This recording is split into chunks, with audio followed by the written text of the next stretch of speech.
꼭 부탁드리도록 하겠습니다. 자, 지금 감독님, 국회 상황이 좀 들어와 있나요?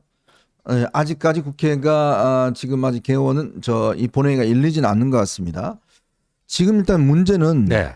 이게 몇 명으로 하느냐의 문제잖아요. 그렇죠. 그 1차적인 해석 권한은 이제 국회의장에게 있습니다. 그래서 이게 151명인지 국무총리 기준으로 151명인지 대통령의 권한대행이니까 200명으로 해야 될지 1차적인 해석 권한은 우원식 국회의장에게 있습니다. 만약에 뭐 151명으로 하면은 오늘 이제 가결을 되겠죠. 그 가결을 선포하고 그게 이제 한덕수 대행에게 이게 전달되는 순간 직무정지는 된다는 거 아니에요? 네네. 그다음에 이제 최상목 경제부총리가 권한 대행의 또 대행을 하게 되는데 이렇게 되면은 국민의힘은 즉각적으로 헌법재판소의 권한쟁의 심판 이게 아니다. 이거 151명이 아니고 200명으로 했었어야 되는데 이걸 잘못한 거다. 네. 우원식 국회의장이 잘못한 거다. 여기에서 헌재가 가려달라. 뭐 이렇게 되는 거 아니겠습니까? 네. 그래서 헌재가 그거를 얼마 만에 시간을 가지고 결론을 낼지 그것도 불투명한 거예요. 네. 그게 무슨 타임 리미트가 정해져 있는 게 없잖아요. 뭐 물론 이제 가급적 이런 혼란함, 불확실성을 하루라도 빨리 제거하기 위해서 아마 헌법재판소 6명이 굉장히 신속하게 권한쟁의 심판 이거를 다루지 않을까 이렇게 예상은 됩니다만 정확히 며칠 걸릴지 모르는 겁니다. 네. 그리고 만약에 그 권한쟁의 심판 소송에서 200표로 잡았어야 한다는 게 맞으면 한덕수 대행이 다시 돌아오는 거 아닙니까? 네. 그러면 이게 어떻게 되는 거예요?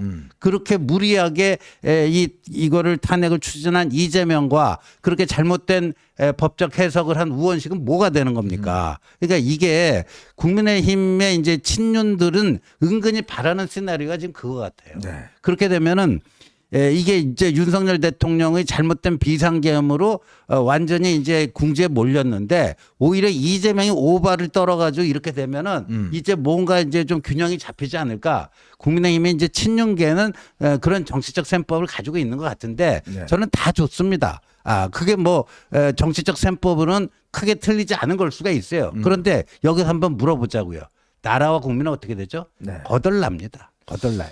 정말 이게 바로 중요한 포인트인 것 같습니다. 지금 정치 전략적으로 보자면 이재명이 저렇게 지금 하고 있는 것들 또 국민의힘이 하고 있는 것들 그게 양측에서는 나름대로 자신들의 어떤 정치 전략을 이야기하지만 우리가 정치를 바라볼 때는 항상 우리 국민들의 삶을 어떻게 하면 좀 더 나아지게 만들 수 있을까 이게 이제 중요한 거 아니겠습니까? 만약 이런 사태가요 한 몇 개월 진행된다 그러면 아마 자영업 하시는 분들 거의 제가 볼 때는 아마 생존하기 어려울 것 같습니다. 그리고 우리나라 기업들요 아마 굉장히 힘들어질 것 같습니다. 그렇게 되면 그 연관된 우리 국민들의 서민들의 이 일자리도 그만큼 없어지게 되겠죠. 내년에 아마 경제 성장률을 1% 이하대로 지금 보고 있다고 합니다. 그러니까 이 사태가 결국은 오래 끌수록 결국 국민들에게는 엄청난 고통을 주는 거 아니겠어요? 그렇죠. 이게 오늘 아침 조선일보 사설도 제목이 대통령 대행의 대행까지 가면 우리 경제 어떻게 되나 저 제목이 사실 경제가 가장 중요한 문제니까 이렇게 지금 얘기가 나오는데 저는 계속 이번 사안에 대해서 도저히 이해가 잘 안 가는 게 이게 그런 해석도 있더라고. 예를 들어서 지금 예전에 김대중 노무현의 이제 전통을 이어받은 민주당인데 네. 이재명 대표 맨날 입만 열면은 이제 김대중 노무현 얘기 많이 하지 않습니까? 근데 김대중 노무현 대통령이 꼭 잘했다는 건 아니지만 만약에 지금 사안이 김대중 대통령이었으면 네. 이렇게 했겠나? 저는 이게 아까 신정 의원님도 말씀하셨지만 이게 전반적으로 자기네들한테 여론이 유리하게 지금 사실은 찬성에 대한 여론이 굉장히 높았지 않습니까? 그렇죠. 그렇기 때문에 민주당 지지율도 많이 올랐고요. 근데 이 사안만 놓고 봤을 때 한독수의 탄핵 찬반만 놓고 봤을 때 여론이 과연 그렇게까지 가겠느냐? 네. 여론조사를 안 나와봐서 잘 모르겠지만 그렇게까지 갈 그건 아닌데 저는 또 한편으로는 오히려 이재명 대표가 이 탄핵 반대 극우 세력을 도와주는 거 아닌가 이게 이제 그렇게 되면은 탄핵을 찬성했던 그 합리적 보수들의 이 목소리가 또 줄어들 가능성도 있어요. 네, 맞아요. 지금 이렇게 되면. 근데 이쪽에 그 지금 뭐 다 아시겠지만 여권 주자들 보면은 뭐 한동훈, 오세훈, 뭐 안철수, 유승민 다 탄핵에 대해서 찬성했단 말이에요. 네. 심지어 이준석마저도.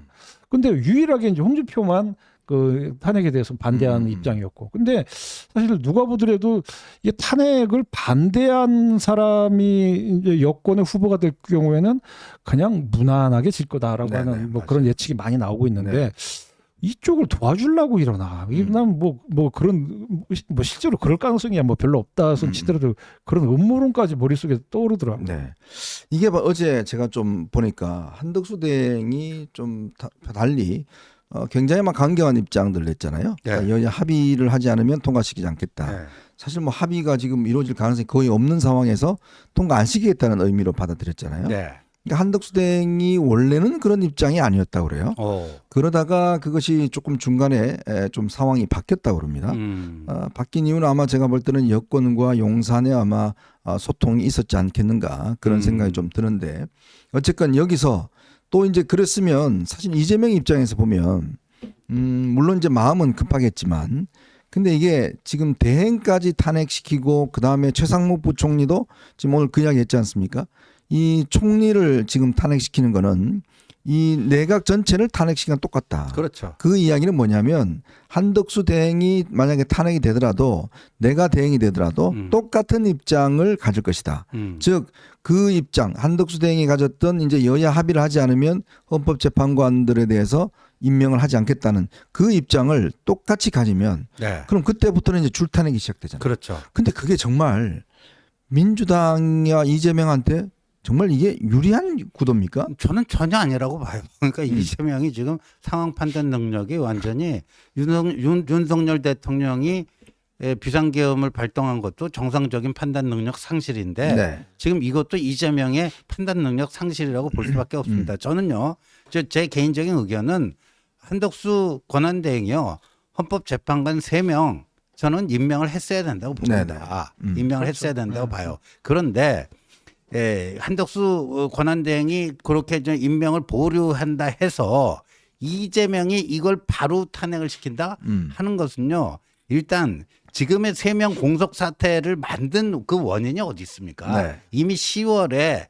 공석이 발생했는데 그때는 오히려 이재명 측에서 헌재의 기능을 마비시키기 위해서 일부러 늑장 이거 뭉개고 있었던 거 아닙니까? 맞아요. 헌법재판관과 국회 추천목 이것들 자신의 책무인데 이걸 뭉개고 있었던 거 아니에요. 네네. 그런데 비상계엄으로 국면이 확 바뀌니까 이제는 헌법재판소 기능을 빨리 정상화시켜서 이걸 속전속결로 해야 되겠다. 이렇게 되면서 이걸 한 거기 때문에 이 지금 3명 공석의 책임으로부터도 온전할 수가 없고 그리고 여야 합의를 해라고 오라고 그랬으면요. 제가 이재명이라면 하는 신용이라도 했겠어요. 그렇죠. 하는 신용이라도 하고 뭐 또 그 여야정 협의체 그것도 하기로 한 거 아닙니까? 네네. 그거 당장 열자 해가지고 거기서 또 국민의힘이라든가 한덕수 대행을 좀 설득하는 이런 제스처라도 좀 취하고 뭐 하고 뭐 이러면서 이 정도까지 노력했는데 완전히 그냥 이 막무가내다. 뭐 했을 때 최후의 수단으로 탄핵을 뭐 할 수밖에 없다. 이거 경고성으로 한 다음에 뭐 했으면 모르겠는데 지금 이번 과정을 보세요. 이 모든 게 그냥 점령군 행사를 하지 않습니까? 딱 데드라인을 정해놓고 언제까지 뭐 하지 않으면 너 탄핵시키겠다. 네. 뭐 이런 식의 그 점령군 행사를 하고 있는 거 아닙니까? 그래서 저는 이렇게 봐요. 12월 3일이 윤석열의 난이다 이거. 네네. 윤석열의 날 12월 3일 비상계엄 발동한 게. 근데 오늘 며칠이죠? 12월 27일. 27일. 이건 이재명의 난이 될 것 같아요. 네. 이재명의 난이. 그 두 개의 난이 이 한 달 사이에 이렇게 발생을 해갖고 윤석열이 망쳐놓은 거를 이재명이 더 그냥 회복하기 힘들 정도로 확인 사살을 해버리는 네. 뭐 이렇게 돼버리면서 기성 정치에 대한 총체적 이 붕괴 현상이 나타나지 않을까 하는 생각이 듭니다.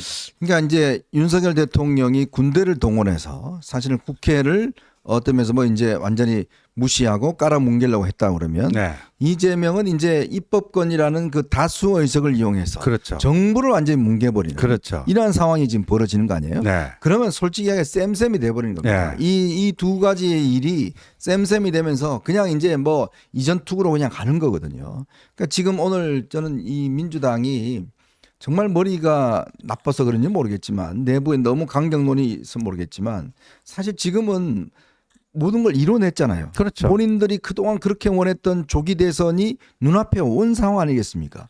그러면 어떻게 해야 될까요? 뭔가 이 조기 대선이 눈앞에 왔으면 뭔가 이제 집권 세력으로서의 어떤 그런 풍모를 보여주는 거. 그렇죠. 그게 굉장히 중요한 아마 포인트일 텐데 그게 아니라 진짜 이거는 뭐 끝까지 해서 그냥 난도질하겠다. 네. 이런 입장에 놓으니까 이제 국민들이 이걸 보면서 한편으로 보면 야, 윤통이 저렇게 할 만도 하네. 그러니까 이런 식의 여론이 지금 싹 돌아갈 수가 그렇죠. 있는 그런 상황이에요. 그게 과연 민주당한테 유리하겠냐고요. 그렇죠. 민주당한테도 유리한 건 아니고 그래서 저는 이게 아까도 말씀드렸지만 탄핵 그 찬성파에 대한 입지를 줄이기 위해서 이게 그 오히려 뭐 슬립 쿠션으로 하는 게 아닌가라는 생각도 들 정도로 좀 이상한 생각이 드는데 아까 말씀하신 것처럼 그래도 한덕수 총리는 노무현 대통령 때도 총리를 하셨던 분이고 네네. 지금 현 야권과의 연결고리도 꽤 있으신 분 아니에요. 네네. 그러면은 그 충분히 설득의 가능성도 있는 분인데 그 전혀 그런 과정 없이 그리고 말씀하시다시피 뭐 여야 협상의 그 이 과정도 1초도 없이 네. 무조건 그냥 하겠다. 그러면은 이게 뭐 아무리 그래도 이게 이제 저는 윤 대통령 탄핵에 대한 찬반 여론조사 문항을 보면 사실 그 문항은 간단하지 않습니까? 네. 뭐 그냥 뭐 다른 말 안 붙여도 그냥 뭐 윤석열 대통령에 대한 탄핵에 대해서 찬성하십니까 반대하십니까? 이게 간단히 물어봐도 한 70% 이상은 나온단 말이죠. 근데 지금 이 사안은 굉장히 좀 복잡해요, 사실은. 네. 한덕수 총리에 대한 탄핵을 찬성하십니까 반대하십니까? 이렇게 물어보면 많은 국민들은 이게 아주 정치 고관여자나 뉴스 고관여자가 아닌 이상은 왜 탄핵하지? 그렇죠. 그런 생각을 갖게 된단 말이에요. 응답자들이 뭐 그런 모름부응답으로 가든지 아니면은 아니 뭐 그래도 뭐 며칠 동안은 그래도 좀 안정적으로 잘 하는 것 같더만 갑자기 왜 저러지? 뭐 이렇게 생각한단 말이지. 그러면은 이 그 탄핵에 대한 여론이 쫙 가란다. 근데 뭐 예를 들어서 뭐 한덕수 총리가 뭐 국민의힘을 도와주기 위해서 뭐 일부러 그 헌재를 마비시키기 위해서 뭐 이런 식으로 여론조사 문항을 만든다. 그럼 그게 여론조사가 아니죠. 그건 유도 문항이기 때문에. 근데 이게 사실은 여론조사를 아주 그 간단하게 물어볼 때는 국민들 머릿속에는 이거 왜 이러지? 이거 갑자기 막 이게 경제도 불안해지고 이런데 왜 이러지라고 하는 생각이 반드시 들 수밖에 네. 없다는 거죠. 자, 지금 이제 국회가 개원이 돼서 지금 본회의가 개원이 돼서 지금 일단 곧 이제 이 탄핵 소추안에 대한 이제 표결이 이루어질 것 같습니다. 지금 일단 의사국장이 의안을 보고를 했고 지금 국회의장이 아마 지금 입장을 지금 밝히고 있습니다. 한번 들어볼까요, 감독님? 입니다. 그러면 대법관 마영주 임명 동의에 관한 대법관 임명 인사청문 특별위원회 박상혁 의원 나오셔서 심사 경과를 보고해 주시기 네. 바랍니다. 지금은 이제 됐습니다. 대법관 임명 동의안 마영주 대법관 임명 동의안부터 이제 먼저 처리를 하고 그다음에 아마 시작을 할 것 같습니다. 자, 어쨌건 이제 이렇게 되면 전국은 진짜 뭐 타협과 협상 뭐 이런 거는 이제 완전히 없고 네. 그냥 뭐 정말 솔직히 해서 치킨 게임처럼 완전히 마주치면서 이제 달리는 국면 아니겠어요? 근데 저는 이게 이제 어디서 어떻게 해결의 실마리가 잡힐지가 솔직히 그림이 안 그려져요. 네. 오늘 이제 이렇게 통과되고 헌재에서 권한쟁의 심판 소송이 이제 시작되고 그러면요. 네. 이재명은 그렇게 되면은 조기 대선 전에 정치 생명 끝날 것 같은데요. 네. 그럴 가능성이 높아 보여요, 네. 지금. 이재명은. 그러면 그거를 또 이재명 측에서 그걸 인정할 수 있겠어요? 못 하죠. 지금 이런 식으로 이제 정부 기능이 마비가 되고 헌법재판소에서 윤석열 대통령 탄핵 심판이 이제 그 자동적으로 수년이 되면요. 그 사이에 이제 이재명 공직선거법 이게 2월 15일까지 나와야 되고요. 네. 또 5월 15일까지 대법원 확정 판결이 나오도록 지금 스케줄이 이제 진행되지 않을까 싶은데 그렇게 되면은 이 민주당에서 또 가만히 있겠어요? 네. 그리고 거기서 이걸 조정 기능을 할 수 있는 그것 자체가 지금 없어지지 않습니까? 네, 네. 예, 이런 혼란을 조정할 수 있는 기능 자체가 사실상 없어진단 말이에요. 그리고 만약에 최상목 지금 권한대행이 뭐라고 입장 표명을 냈냐면은 권한대행의 대행은 정말 이제 최소한의 권한 행사만 할 수밖에 없다고 자기는 들었다. 이미 그러니까 그렇죠. 예. 예, 그렇게 되면은 이게 또 줄타내기 사실 현실화 될 거라고 보거든요. 그렇죠. 네. 아. 그러면 이제 국무회의도 뭐 이제 없어지는 거 아니에요? 그렇죠. 네. 그럼 무정부죠, 사실상. 그러니까 이게 좀 경제가 일차적으로 이제 우리가 관심이지만 우리나라처럼 지금 남북 대치 상황에서 안보가 얼마나 중요합니까? 그렇죠. 이거는 네. 뭐 우리가 어렸을 때부터 계속 이제 좀 주시했던 상황이지만 그 군사적인 그 여러 가지 통수권을 갖고 있는 대통령이 지금 완전히 그 누가 그 권한을 대행할지에 대해서 그 이 오리무중에 빠진다. 그리고 국무위원들이 줄 탄핵을 당해서 이제 그 역할을 할 사람이 없어진다. 네. 그러면 이 그 안보 그 상황에서 이 통수권 누가 가지는 겁니까? 그러니까 골드버그 이거- 주한미 대사가 제일 먼저 물었던 게 누가 군 동수 가지고 있냐 이거 물었다. 그렇죠. 이게 그 외국에서 볼 때는 또 이 그 자유민주주의 그 진영에서 볼 때는 대한민국이 얼마나 이 군사 안보적으로 그 저기 중요한 지역입니까? 주한미군 예. 2만 8천 명이 있어요. 근데 여기서 그 호시탐탐 북한은 무슨 생각을 할지 우리가 뭐 알 수가 없는 상황이잖아요. 그러면 이 안보 상황에서 안보 상황 그 이런 그 중차대한 안보 상황에서 국고 통수권을 가질 만한 사람이 지금 이제 누군지가 불명확하다. 이게 또 아까 말씀하신 대로 이게 권한적인 심판가 갖고선 또 헌재에서 며칠이 걸릴지 모르고 네. 이런 상황에서 지금 그러면은 얼마나 우리가 그러니까 경제가 불안해지는 것도 그런 안보 상황이 불안하니까 또 불안해지는 거죠. 투자자들이 그러니까 투자를 안 하죠. 투자도 안 하고 있는 돈 다 네. 빠져나가죠. 예. 빠져나가죠. 그럴 수밖에 없는 거 아닙니까? 이거를 지금 도대체 이 생각을 하고 이런 짓거리를 하고 있는 건지 진짜 이해가 안 가요. 참 이게 우리가 근본적인 집은 태워 먹지 말아야 되는데 네. 지금 이 집까지 지금 다 태워 먹을 그런 상황 아니겠습니까? 네. 정말 이런 상황에서는 진짜 정치권에 정말 이 국민을 위한 정말 이 대타협이 사실은 필요한 시기인데 그거조차 지금 뭐 아무도 지금 실행을 하고 있지 못하고 예. 국회의장도 지금 마찬가지고 마찬가지죠. 이렇게 지금 달려가다 보면 이제 거의 바닥까지 이제 갈 것 같아요. 그러면 뭔가 또 이제 그때부터 뭔가 새로운 게 있을지 모르겠지만 근데 그 속에서 우리 국민들이 봐야 될 피해가 너무나 큰 거 아니겠습니까? 오늘 뭐 환율 얘기했는데 1,500원이 뚫리느냐 마느냐 하는데요. 오늘 이제 저 151표로 계산해 갖고 가결 선포하면요. 저는 뭐 1,500원 당연히 뚫고요. 그 네. 이후에 저는 IMF 환란 때 거의 2,000원 수준까지 갔잖아요. 그때. 그렇죠. 2,000원 넘었죠. 예? 예. 뭐 저는 2,000원 때도 무너지는 것도 그냥 뭐 순식간일 수도 있겠다는 생각이 듭니다. 네. 예. 여러분들 저희는요 항상 그런 입장입니다. 진짜 국민들이 잘 사는 거 이게 제일 저희들한테는 중요한 과제입니다. 아무리 정치적으로 누가 이겨 누가 지고 뭐 하더라도 우리 국민들의 삶이 무너져 버리면요 아무런 의미가 없습니다. 만약 여러분들의 집이 날아가고 여러분들의 이 가장들의 일자리가 날아가고 자녀들이 일자리가 없고 자 이런 상황이 되면 그 정치가 뭐가 필요하겠어요? 왜 정치를 합니까? 다 그렇게 우리 서민들과 우리 국민들이 잘 먹고 안정되고 행복하게 살기 위해서 정치가 존재하는 거 아닌가요? 그때 예를 들어서 뭐 다 없어졌는데 그때 좌파 우파 따지면 뭐가 소용이 있죠? 바로 지금이 그런 상황이라는 겁니다. 진짜 지금은 우리 국민들이 필요한 것들은 진짜 이 삶 자체가 영속될 수 있을 것인가에 대한 중대한 갈림길에 있기 때문에 하루빨리 이 시스템이 안정돼야 된다는 것이고 그 안정되기 위해서는 헌법재판소가 기본적으로 이 정상적으로 작동을 해야 된다. 작동을 해야 되고 그 헌법재판소에서 외국인들이 볼 때도 다 이게 대한민국이 제대로 굴러가는 것처럼 돼야 된다. 또 그리고 이 한덕수 대행 체제도 이것 또한 유지가 돼야 된다. 그래야지만이 대한민국의 안정성을 확보하는 거 아니겠습니까? 그러니까 양쪽에서 조금씩 양보를 해야 된다는 이야기죠. 근데 지금 보면 윤 대통령대로 그냥 본인도 그냥 잘못이 없다라고 끝까지 가겠다는 입장이고 이재명은 이재명대로 지금 재판 리스크 없이 그냥 끝까지 빨리 밀어붙이겠다는 입장이고 이러다 보니까 그냥 충돌이 벌어지는 거 아니겠습니까? 그렇죠. 예. 예.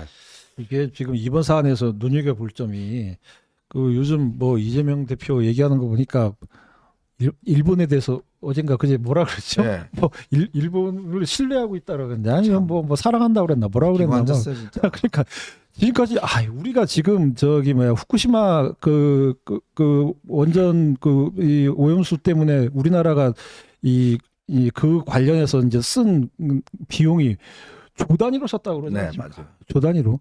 이런 돈 헛돈쓰게 해놓은 게 이제 반일 정서를 통해서 이 보수 진영을 이제 공격하기 위해서 끊임없이 이제 말을 만들어낸 건데. 네.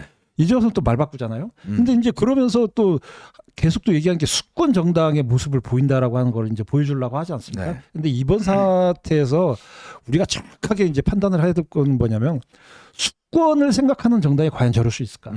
수권을 생각하는 정당이 안보와 경제를 저런 식으로 다 무너뜨릴 수 있을까? 네. 이거는 나중에 뭐 대선이 언제 열릴지 뭐 그건 뭐 잘 모르겠으나 항상 우리가 이제 그 염두에 둘 부분은 수권을 준비한 정당이라고 과연 말할 수 있는지 그 부분에 대해서는 유권자들이 철저하게 판단해 주셔야 됩니다.